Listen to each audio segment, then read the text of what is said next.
16 বছরের চেষ্টার মধ্য দিয়ে চেয়েছিল জাতির মধ্যে বিভেদ তৈরি করতে।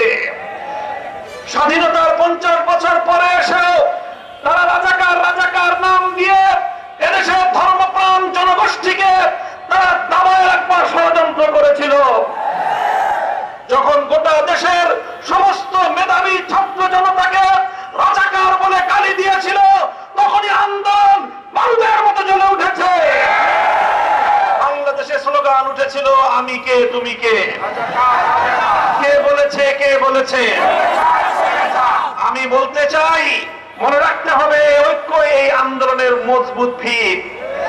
আগামী দিনে ঐক্যকে ফাটল ধরাবার জন্য পরাজিত শক্তি আবার চেষ্টা করছে। হে স্কুল কলেজ ভার্সিটির ছাত্ররা, তোমাদেরকে আমাদের মাদ্রাসার অঙ্গনে আমি স্বাগত জানাই।